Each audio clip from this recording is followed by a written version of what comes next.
చేస్తే ఇంకా చిన్నపిల్లాడు అని, ఎక్కువగా మాట్లాడితే అప్పుడే పెద్దోడు అయిపోయావా అని మన పేరెంట్స్ కూడా కన్ఫ్యూజ్ అయ్యే ఫేసే ఈ ఇంటర్మీడియట్.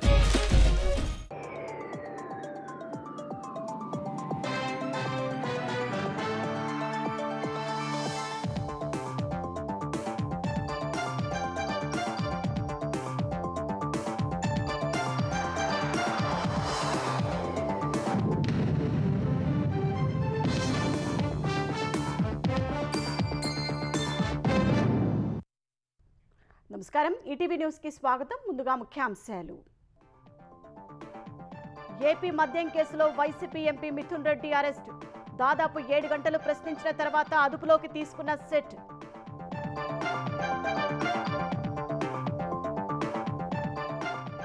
మద్యం కేసులో సెట్ ప్రాథమిక ఛార్జ్ షీట్, ఫోరెన్సిక్ ల్యాబ్ నివేదికలు, ఎలక్ట్రానిక్ పరికరాలు సమర్పణ, 62 కోట్లు జప్తు చేసినట్టు వెల్లడి. స్వర్ణాంధ్ర సాధనకు స్వచ్ఛాంధ్రే మార్గమన్న చంద్రబాబు. ఇంట్లో చెత్తను ఊడ్చినట్టే రాజకీయాల్లో చెత్త నాయకులను ఊడ్చేయాలని పిలుపు.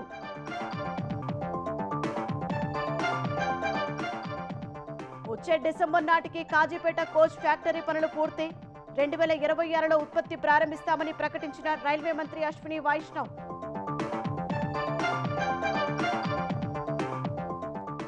ఎస్ఎల్బీసీ సొరంగం పనులు త్వరితగతిన పునః ప్రారంభించాలన్న ఉత్తమ్.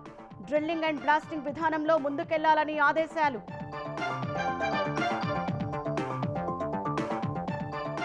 బీసీ కులగణనపై తెలంగాణ ప్రభుత్వానికి నిపుణుల కమిటీ నివేదిక.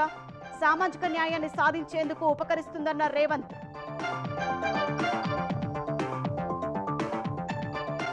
ఉత్తరాది రాష్ట్రాల్లో వర్ష బీభత్సం.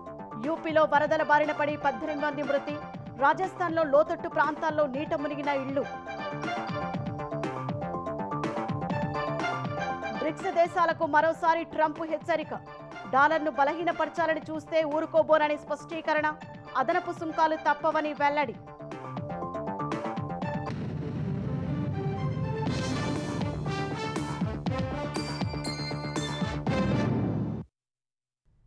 ఆంధ్రప్రదేశ్లో సంచలనం సృష్టించిన మద్యం కుంభకోణం కేసులో కీలక పరిణామం చోటు చేసుకుంది.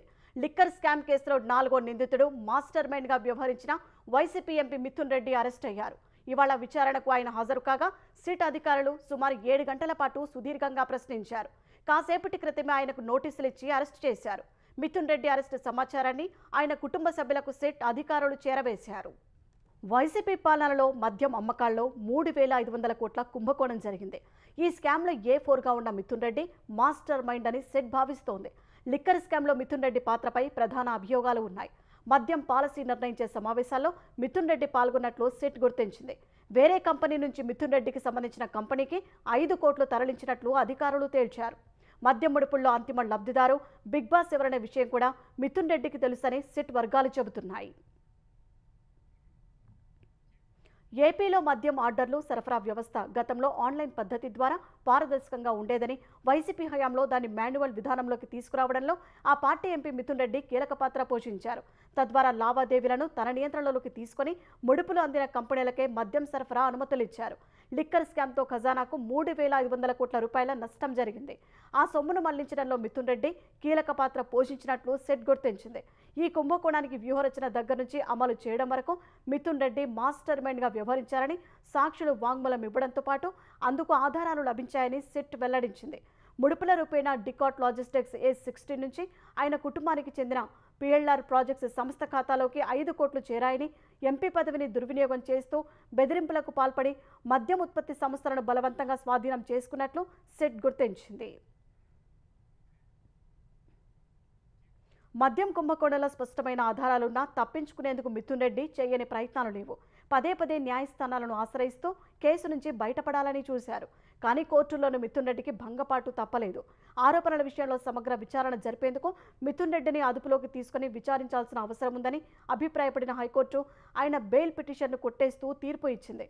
హైకోర్టు తీర్పును సవాల్ చేస్తూ సుప్రీంకోర్టుకు వెళ్లినా ఎదురుదెబ్బ తప్పలేదు. మద్యం కేసులో ముందస్తు బెయిల్ కోసం ఆయన దాఖలు చేసిన పిటిషన్ను సర్వోన్నత న్యాయస్థానం కొట్టేసింది.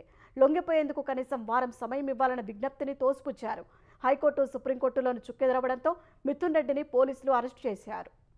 ఆంధ్రప్రదేశ్లో సంచలనం రేపిన మద్యం కుంభకోణం కేసులో సిట్ అధికారులు కోర్టుకు ప్రాథమిక ఛార్జిషీట్ను సమర్పించారు. 300 పేజీలతో ఛార్జిషీట్ను రూపొందించిన అధికారులు 100కు పైగా ఫోరెన్సిక్ ల్యాబ్ నివేదికలు జత చేశారు. 100కు పైగా ఎలక్ట్రానిక్ పరికరాలను కోర్టుకు సమర్పించారు. మొత్తం 62 కోట్లు సీజ్ చేసినట్లు పేర్కొన్నారు. 268 మంది సాక్షులను విచారించి ఛార్జిషీట్ రూపొందించిన సెట్ ఇప్పటి వరకు అరెస్టు చేసిన 11 మంది ఇచ్చిన వాంగ్మూలాలు, రిమాండ్ రిపోర్టులు, ఇతర పత్రాలను జత చేసింది. బ్యాంకులు, ఆసుపత్రులు, బంగారు దుకాణాలు, స్థిరాస్తి సంస్థల పెట్టుబడులపైన వాంగ్మూలాలు జతపరిచింది. ఎంపీ మిథున్ రెడ్డి పేరు ఉన్నప్పటికీ ఆయన పాత్రపై ఈ ఛార్జిషీట్లో పేర్కొనలేదు. 20 రోజుల్లో మరో ఛార్జిషీట్ దాఖలు చేస్తామని పేర్కొన్నారు. దర్యాప్తు కీలక దశలో ఉందని, త్వరలో మరిన్ని విషయాలు వెలుగులోకి వస్తాయని చెబుతున్నారు. మద్యం మడుపులో షెల్ కంపెనీల ద్వారా రావడం, బ్లాక్ను వైట్గా మార్చడం, వివిధ కంపెనీల పెట్టుబడుల వివరాలను ఛార్జిషీట్లో పొందుపరిచినట్టు తెలిసింది.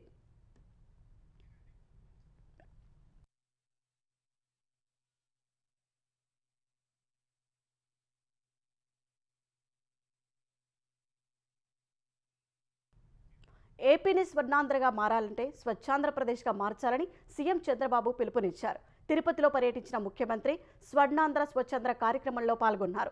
డిసెంబర్ చివరి నాటికి సింగిల్ యూజ్డ్ ప్లాస్టిక్ను పూర్తిగా నిషేధిస్తామని ప్రకటించారు. ఇంట్లో చెత్తను ఊడ్చినట్లే రాజకీయాల్లో చెత్త నాయకులను ఊడ్చేయాలని ప్రజలను కోరారు. హంద్రినివా నీళ్లను శ్రీవారి చెంతకు చేర్చి పుట్టిన జిల్లా రుణం తీర్చుకుంటారని చంద్రబాబు ప్రకటించారు.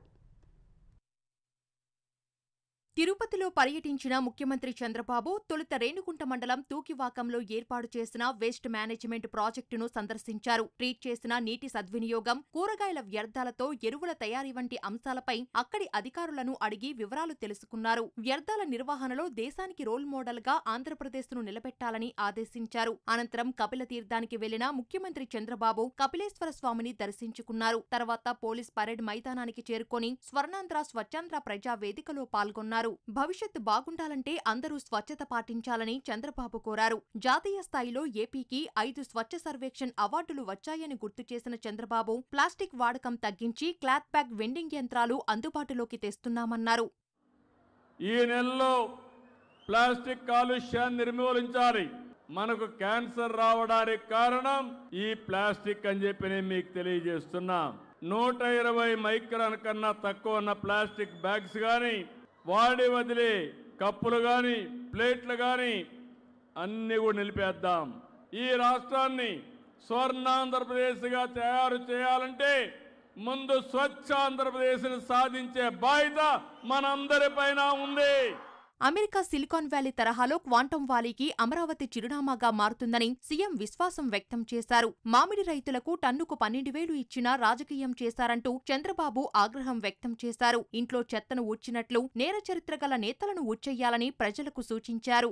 క్వాంటం వ్యాలీ కంప్యూటరైజేషన్ కి hydrogen, green hydrogen valley current కోసం కూడా తీసుకొస్తున్నాం.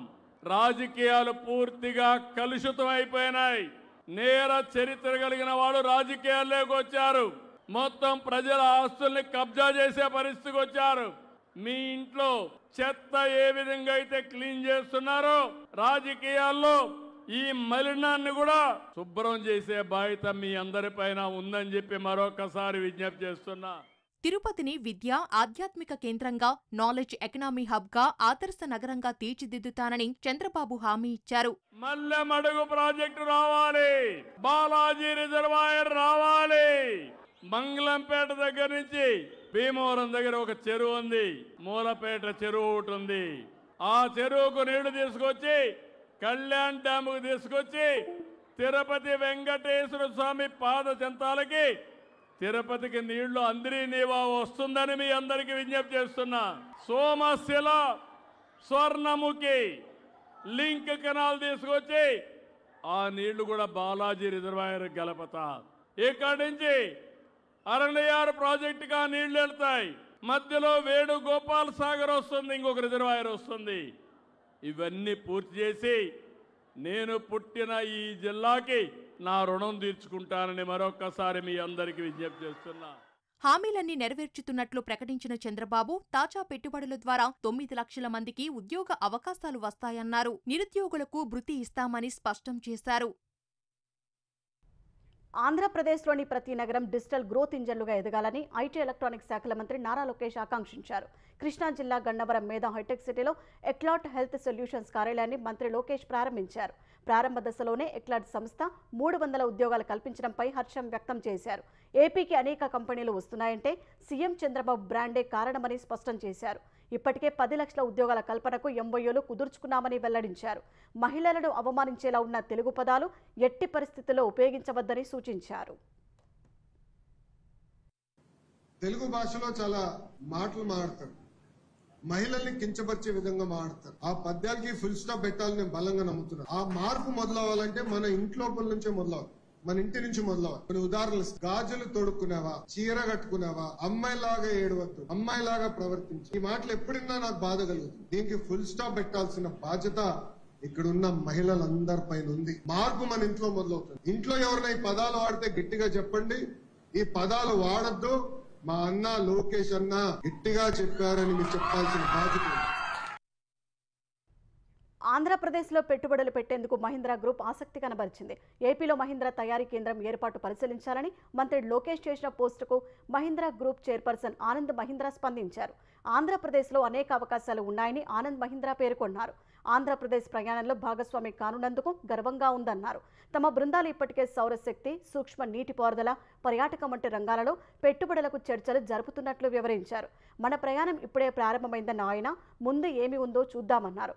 ఆనంద్ మహీంద్రా పోస్టుపై స్పందించిన లోకేష్ కలిసి పనిచేసేందుకు ఎదురు చూస్తున్నట్టు తెలిపారు. కాజీపేట రైల్వే మ్యానుఫ్యాక్చరింగ్ యూనిట్ ఓ మెగా ఫ్యాక్టరీ అని రైల్వే మంత్రి అశ్విని వైష్ణవ్ అన్నారు.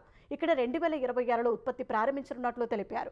కాజీపేట అయోధ్యాపురంలో 160 ఎకరాల్లో 500 కోట్ల వ్యయంతో శరవేగంగా నిర్మిస్తున్న రైల్వే మ్యానుఫ్యాక్చరింగ్ యూనిట్ను మరో మంత్రి కిషన్ రెడ్డితో కలిసి రైల్వే మంత్రి అశ్విని వైష్ణవ్ పరిశీలించారు. బీజేపీ తెలంగాణ అధ్యక్షుడు రామచంద్రరావు, జిల్లా నేతలతో ప్రత్యేక రైల్లో కాజీపేట చేరుకున్న కేంద్ర మంత్రులు ఫ్యాక్టరీ పనులను పరిశీలించారు. ఇంకా మిగిలి ఉన్న పనులను రైల్వే అధికారులు మంత్రులకు వివరించారు. తర్వాత మాట్లాడిన అశ్విని వైష్ణవ్ తెలంగాణ వాసుల చిరకాల స్వప్నం కోచ్ ఫ్యాక్టరీని ప్రధాని మోదీ సాకారం చేశారని చెప్పారు. बहुत एकदम मॉडर्न फैक्ट्री है ये। इसमें 500 करोड़ रुपीस का इन्वेस्टमेंट लग रहा है। दिसंबर के एंड तक सिविल कंस्ट्रक्शन सारा कंप्लीट हो जाएगा और 2026 में यहाँ पर मैन्युफैक्चरिंग चालू करेंगे। इस मेगा फैक्ट्री का बहुत पोटेंशियल है। यहाँ कोचेस मैन्युफैक्चर हो सकते हैं, इंजन्स मैन्युफैक्चर हो सकते हैं, यहाँ पर मेट्रो का मैन्युफैक्चरिंग हो सकता है कि एकदम फ्लेक्सिबल डिज़ाइन रहे जिससे कि multiple type of railway manufacturing can be done. Srisailam ఎడమగట్టు కాలువ ఎస్ఎల్బీసీ సొరంగ మార్గంలో పనులను తక్షణమే పునః ప్రారంభించాలని తెలంగాణ నీటిపారుదల శాఖ మంత్రి ఉత్తమ్ కుమార్ రెడ్డి ఆదేశించారు. డ్రిల్లింగ్ అండ్ బ్లాస్టింగ్ విధానంలో మిగిలిన పని పూర్తి చేయాలన్నారు. నీటిపారుదల శాఖ అధికారులతో సచివాలయంలో సమీక్ష నిర్వహించిన మంత్రి రాష్ట్రానికి అత్యంత కీలకమైన ఎస్ఎల్బీసీకి ఎక్కువ ప్రాధాన్యమిచ్చి అత్యవసరంగా పూర్తి చేయాలని సూచించారు. ఎన్జీఆర్ఐ, జీఎస్ఐతో కలిసి ఎలక్ట్రోమాగ్నెటిక్ సర్వేను ఉపయోగించి ఎస్ఎల్బీసీ పనులు చేస్తున్నట్లు అధికారులు మంత్రికి వివరించారు. ఖచ్చితమైన ప్రణాళికలు, ఎలాంటి ఆటంకాలు తలెత్తకుండా ఉండేందుకు వీలుగా లైడార్ సర్వే వేగవంతం చేయాలని అధికారులను ఆదేశించారు. ఖర్చు ముఖ్యం కాదని, పనుల్లో వేగం, నాణ్యత ముఖ్యమని మంత్రి స్పష్టం చేశారు. అటు వానాకాలం పంటల కోసం జలాశయాల్లో అందుబాటులో ఉన్న నీటిని పూర్తిగా సద్వినియోగం చేసుకునేలా పక్కా ప్రణాళికలు రూపొందించాలని అధికారులకు మంత్రి సూచించారు. తెలంగాణలో కులగణనపై స్వతంత్ర నిపుణుల కమిటీ 300 పేజీలతో కూడిన నివేదికను సీఎం రేవంత్ రెడ్డికి అందజేసింది. సుప్రీంకోర్టు విశ్రాంత న్యాయమూర్తి జస్టిస్ సుదర్శన్ రెడ్డి నేతృత్వంలో నిపుణుల కమిటీ కులాల వారీగా ఆర్థిక, విద్యా స్థితిగతులను నివేదికలో పొందుపరిచింది. కులాల వారీగా వెనుకబాటుతనంపై గ్రేడింగ్ ఇండెక్స్ నివేదికలో ప్రస్తావించింది. ప్రభుత్వ పాలసీలు, ప్రస్తుత విధానాలు మెరుగుపరిచేందుకు నివేదికలో పలు సూచనలు ఇచ్చింది. బీసీల అభ్యున్నతి, సామాజిక సాధికారత కోసం సిఫారసులు చేసింది. నిపుణుల కమిటీ నివేదిక కేవలం డేటా కాదు, తెలంగాణ మెగా హెల్త్ చెకప్ అని సీఎం రేవంత్ రెడ్డి వ్యాఖ్యానించారు. రాహుల్ గాంధీ ఇచ్చిన మాట ప్రకారం తెలంగాణలో విజయవంతంగా కులగణన సర్వే చేశామన్నారు. బలహీన వర్గాల అభ్యున్నతికి, సామాజిక న్యాయం చేసేందుకు నివేదిక ఎంతో ఉపయోగపడుతుందని అన్నారు. అర్హులందరికీ సంక్షేమ పథకాలు అందేలా చర్యలు తీసుకుంటామని సీఎం రేవంత్ రెడ్డి తెలిపారు. గ్రామీణ, పట్టణ ప్రాంతాల మధ్య తేడాలకు కారణాలపైన నిపుణుల కమిటీ అధ్యయనం చేయాలని ముఖ్యమంత్రి కోరారు. తెలంగాణ హైకోర్టు ప్రధాన న్యాయమూర్తిగా జస్టిస్ అపరేష్ కుమార్ సింగ్ ప్రమాణం చేశారు. హైదరాబాద్లోని రాజ్భవన్లో జరిగిన కార్యక్రమంలో governor Jishnu Dev Varma justice AK సింగ్తో ప్రమాణం చేయించారు. ఈ కార్యక్రమంలో సీఎం రేవంత్ రెడ్డి, మంత్రులు, హైకోర్టు న్యాయమూర్తులు, ఉన్నతాధికారులు పాల్గొన్నారు. త్రిపుర హైకోర్టు ప్రధాన న్యాయమూర్తిగా సేవలందించిన జస్టిస్ ఏకే సింగ్ను సుప్రీంకోర్టు కొలీజియం సిఫారసు మేరకు రాష్ట్రపతి ద్రౌపది ముర్ము తెలంగాణకు బదిలీ చేశారు. ఉత్తరాది సహా దేశంలోని పలు రాష్ట్రాలను భారీ వర్షాలు అతలాకుతలం చేస్తున్నాయి. ఉత్తరప్రదేశ్, ఉత్తరాఖండ్, హిమాచల్ ప్రదేశ్, అరుణాచల్ ప్రదేశ్, సిక్కిం, పశ్చిమ బెంగాల్, కేరళలో కురుస్తున్న భారీ వర్షాలకు జనజీవనం స్తంభించింది. ప్రధానంగా ఉత్తరప్రదేశ్లో ఎడతెరిపి లేకుండా కురుస్తున్న వర్షాలకు 24 గంటల వ్యవధిలో 18 మంది పౌరులు ప్రాణాలు కోల్పోయారు. చిత్రకూట్, మొరాదాబాద్, ఘాజీపూర్, బాందా, లలిత్పూర్ ప్రాంతాల్లో ఈ మరణాలు నమోదైనట్లు అధికారులు వెల్లడించారు. అరుణాచల్ ప్రదేశ్, సిక్కింలలో పలు ప్రాంతాల్లో కొండచెరలు విరిగిపడి రాకపోకలు నిలిచిపోయాయి. ఉత్తరాఖండ్లో భారీగా వర్షాలు పడుతుండటంతో వాతావరణ శాఖ అనేక జిల్లాల్లో రెడ్ అలర్ట్ ప్రకటించింది. హిమాచల్ ప్రదేశ్లో దాదాపు 13 సెంటీమీటర్ల వర్షపాతం నమోదైంది. 9 జిల్లాల్లో ఆరెంజ్ అలర్ట్ జారీ చేశారు. హిమాచల్ వ్యాప్తంగా 140కి పైగా రోడ్లు ధ్వంసం కాగా 58కి పైగా నీటి సరఫరా పథకాలు, 28కి పైగా ట్రాన్స్ఫార్మర్లు దెబ్బతిన్నాయి. కేరళలోనూ పలు ప్రాంతాలను వరద నీరు చుట్టుముట్టడంతో దాదాపు 5 జిల్లాల్లో రెడ్ అలర్ట్ ప్రకటించారు. వర్షాలకు పశ్చిమ బెంగాల్లోనూ కొండ చర్యలు విరిగిపడ్డాయి. రాజస్థాన్లో భారీ వర్షాలు బీభత్సం సృష్టిస్తున్నాయి. 2-3 రోజుల నుంచి ఎడతెరిపి లేని వర్షాలు కురుస్తుండగా పలు జిల్లాల్లో వరదలు పోటెత్తాయి. ప్రధానంగా కోటా, అజ్మేర్, జోధ్పూర్, ఉదయ్పూర్ జిల్లాలు జలదిగ్బంధంలో చిక్కుకున్నాయి. నదులను తలపించేలా రోడ్లపై వరద ప్రవహిస్తుంది. అనేక ప్రాంతాల్లో దాదాపు 2 నుంచి 3 అడుగుల మేర వరద నీరు ప్రవహిస్తుంది. వరద ప్రభావిత ప్రాంతాల్లో సహాయక చర్యలు కొనసాగుతున్నాయి. వరదల కారణంగా అజ్మీర్ జిల్లాలో పాఠశాలలకు సెలవు ప్రకటించారు. పుష్కర్ నగరంలో ఇళ్లు, దుకాణాలు నీట మునిగాయి. షికార్లోనూ వరద నీరు పలు ప్రాంతాలను ముంచెత్తింది. అజ్మీర్లో రోడ్లు నదులను తలపిస్తున్నాయి. ఖ్వాజా గరీబున్ నవాజ్ దర్గా ప్రాంతాన్ని వరద చుట్టుముట్టింది. హైదరాబాద్లో వరుసగా 2వ రోజు భారీ వర్షం దంచికొట్టింది. పలు ప్రాంతాల్లో కురిసిన వానతో నగరవాసులు తడిసి ముద్దయ్యారు. పలు చోట్ల వర్షపు నీరు నిలిచి ట్రాఫిక్ జామ్ ఏర్పడి వాహనదారులు తీవ్ర ఇబ్బందులు పడ్డారు. రోడ్లన్నీ జలమయమయ్యాయి. ఈ సాయంత్రం 6 గంటల సమయానికి మల్కారంలో 9 సెంటీమీటర్ల వర్షపాతం రికార్డైంది. బాలానగర్లో 8, మేడ్చల్, నరసాపూర్లలో 7, ఉప్పల్, మల్కాజ్గిరిలలో 6 సెంటీమీటర్ల మేర వర్షపాతం రికార్డైంది. భారీ వర్షానికి గచ్చిబౌలి, హైటెక్ సిటీ, మాదాపూర్ ప్రాంతాల్లో పెద్ద ఎత్తున ట్రాఫిక్ జామ్ ఏర్పడింది.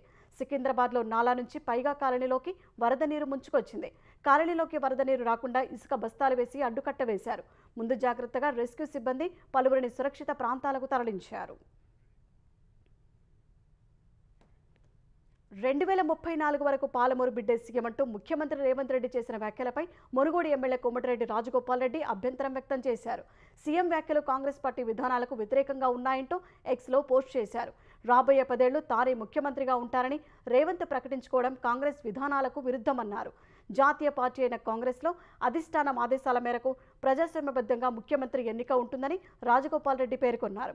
తెలంగాణ కాంగ్రెస్ను వ్యక్తిగత సామ్రాజ్యంగా మార్చుకునే ప్రయత్నాలను నిఖార్సైన కాంగ్రెస్ నాయకులు, కార్యకర్తలు సహించబోరని ఆయన అన్నారు. కడుపులో కత్తులు పెట్టుకుని కౌగలించుకుని రాజకీయం చేయడం తనకు చేతకాదని మల్కాజ్గిరి ఎంపీ ఈటల రాజేందర్ స్పష్టం చేశారు. షామీర్పేటలోని ఈటల నివాసానికి హుజూరాబాద్ నియోజకవర్గానికి చెందిన బీజేపీ నాయకులు పెద్ద ఎత్తున తరలివచ్చారు. హుజూరాబాద్లో ఈటల అనుచరులకు స్థానిక సంస్థల ఎన్నికల్లో అవకాశం ఇవ్వబోమని కేంద్ర మంత్రి బండి సంజయ్ అన్నట్లు జరుగుతున్న ప్రచారాన్ని ఈటలకు వివరించారు. ఇక నుంచి హుజూరాబాద్లో కార్యకర్తలకు అందుబాటులో ఉంటారని ఈటల హామీ ఇచ్చారు. తన పట్ల విశ్వాసం ఉండేవారు తొందరపాటు నిర్ణయాలు తీసుకోవద్దని కోరారు. ప్రజల కోసం కొట్లాడటం తనకు కొత్తేమీ కాదన్న ఈటల హుజూరాబాద్ కార్యకర్తలకు అండగా ఉంటారని హామీ ఇచ్చారు.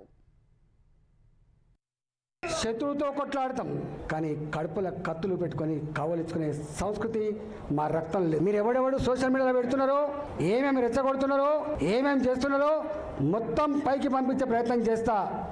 నేను అనుకుంటున్నా సంస్కారం ఉందని, సభ్యత ఉందని ఇట్లాంటి వాటిని అరికట్టని భావిస్తున్నా. అరికట్టకపోతే నష్టపోయేది ఎవరో అర్థం చేసుకోండి. మీరు నష్టం మాకు కాదు, మాకు ఏం తక్కువ ఉంది? నీ శక్తి ఏంది, నీ యుక్తి ఏంది, నీ చరిత్ర ఏంది? కొట్లాడితే అక్కడ ఏం కొట్లాడితే ఇంకోటి నాకు అర్థం కాదు. రాజశేఖర్తో కొట్లాడినట్టు ఒక అర్థం ఉంది, అంతకంటే ముందు ముఖ్యమంత్రితో కొట్లాడినట్టు అర్థం ఉంది, రేషా గారితో కొట్లాడిన అర్థం ఉంది, కిరణ్ కుమార్ గారితో కొట్లాడినట్టు అర్థం ఉంది, కేసీఆర్తో కొట్లాడినట్టు అర్థం ఉంది. ఎవరితో కొట్లాడి నేను నా పతారం కావాలంటున్నా. అమరావతి రైల్వే లైన్ భూసేకరణకు ముందడుగు పడింది. పెదకాకాని మండలం కొప్పురావురు గ్రామంలో భూసేకరణపై అభ్యంతరాలు తెలుసుకునేందుకు అధికారులు రైతులకు నోటీసులు జారీ చేశారు. తెలంగాణలోని ఖమ్మం జిల్లా ఎర్రుపాలెం నుంచి రాజధాని ప్రాంతం మీదుగా నంబూరు వరకు 56 కిలోమీటర్ల మేర కొత్త రైల్వే లైన్ నిర్మించాలని కేంద్రం నిర్ణయించింది. ఇందుకోసం 2,545 కోట్ల రూపాయలు ఖర్చు చేయనుంది. ఖమ్మం జిల్లాలో 25 ఎకరాలు, ఎన్టీఆర్ జిల్లాలో 334 ఎకరాల, పల్నాడు జిల్లాలో 334, గుంటూరు జిల్లాలో 200 ఎకరాలు భూమి రైల్వే లైన్కు అవసరం కాగా తెలంగాణలో ఇప్పటికే భూసేకరణ ప్రక్రియ మొదలైంది. ఏపీలో రాజధాని 2వ విడత భూ సమీకరణ జరిగే అమరావతి, తుళ్లూరు, తాడికొండ మండలాల మీదుగా రైల్వే లైన్ వెళ్తుంది. అక్కడ భూ సమీకరణకు సంబంధించి గ్రామ సభలు నిర్వహిస్తున్నారు. అయితే పెదకాకాని మండల పరిధిలో భూ సమీకరణకు బదులు భూసేకరణ విధానంలో రైతుల నుంచి భూములు తీసుకోవాలని నిర్ణయించారు. డాలర్ ఆధిపత్యాన్ని సవాల్ చేస్తే బ్రిక్స్ దేశాలు 10% అదనపు సుంకాలను ఎదుర్కోవాల్సి వస్తుందని అమెరికా అధ్యక్షుడు డొనాల్డ్ ట్రంప్ హెచ్చరించారు. బ్రిక్స్ను ఒక చిన్న గ్రూప్ అని వ్యాఖ్యానించిన ట్రంప్ అది చాలా వేగంగా ఉనికి కోల్పోతుందని జోసెన్ చెప్పారు. క్రిప్టో కరెన్సీ చట్టబద్ధతకు సంబంధించిన జీనియస్ బిల్లుపై సంతకం చేసిన తర్వాత మీడియాతో మాట్లాడిన ట్రంప్ డాలర్ ఆధిపత్యాన్ని నియంత్రించాలని, అమెరికా కరెన్సీ ప్రమాణాన్ని అధిగమించాలని బ్రిక్స్ దేశాలు ప్రయత్నిస్తున్నట్టు చెప్పారు. తమతో ఆటలు వద్దన్న ట్రంప్ అమెరికా డాలర్కున్న గ్లోబల్ రిజర్వ్ హోదాను కొనసాగించాల్సిన అవసరం ఉందన్నారు. డాలర్ స్టేటస్ పడిపోతే దాన్ని ఓటమిగానే భావిస్తామన్నారు. ఉగ్రవాదాన్ని పెంచి పోషిస్తున్న పాకిస్తాన్ మరోసారి తన వక్రబుద్ధిని బయటపెట్టింది. ఉగ్రవాదులకు, హైజాకర్లకు ఆశ్రయం కల్పించిన వారికి మరణశిక్షను రద్దు చేసింది. ఇందుకు సంబంధించిన క్రిమినల్ చట్ట సవరణ బిల్లును పాక్ సెనేట్ ఆమోదించింది. ఉగ్రవాదులు, హైజాకర్లకు ఆశ్రయం కల్పించడం, మహిళలను బహిరంగంగా వివస్త్రలను చేయడం వంటి నేరాల్లో దోషులుగా తేలిన వారికి శిక్షలను ఈ బిల్లు తగ్గిస్తుంది. మరణశిక్ష స్థానంలో దోషులకు యావజ్జీవ కారాగార శిక్ష విధించేలా చట్టంలో మార్పులు చేసింది. అత్యంత తీవ్రమైన నేరాల్లో మాత్రమే మరణశిక్ష విధించేలా సవరణ బిల్లును రూపొందించింది. పాక్ సెనేట్ ఆమోదించినందున త్వరలోనే చట్టరూపం దాల్చనుంది. ఆన్లైన్ బెట్టింగ్ యాప్లకు సంబంధించిన కేసుల దర్యాప్తును ముమ్మరం చేసిన ఎన్ఫోర్స్మెంట్ డైరెక్టరేట్ ఈడీ టెక్ దిగ్గజాలైన గూగుల్, మెటాలకు నోటీసులు జారీ చేసింది. జూలై 21న సంస్థల ప్రతినిధులు విచారణకు హాజరు కావాలని నోటీసుల్లో ఈడీ ఆదేశించింది. బెట్టింగ్ యాప్లతో మనీ లాండరింగ్, హవాలా లావాదేవీలు జరుగుతున్నాయనే ఆరోపణలపై ఈడీ అధికారులు కేసు నమోదు చేసి దర్యాప్తు చేపట్టారు. బెట్టింగ్ యాప్లను తమ మాధ్యమాల్లో గూగుల్, మెటా విస్తృతంగా ప్రచారం చేస్తున్నట్టు ఈడీ ఆరోపించింది. బెట్టింగ్ యాప్ల ప్రకటనలకు స్లాట్లు కేటాయించడమే కాక వెబ్సైట్ల లింకులను అందుబాటులో ఉంచుతున్నాయని పేర్కొంది. మహాదేవ్ బెట్టింగ్ యాప్ స్కామ్ విచారణలో భాగంగా ఇప్పటికే పలువురు బాలీవుడ్, టాలీవుడ్ సెలబ్రిటీలను ఈడీ విచారించింది.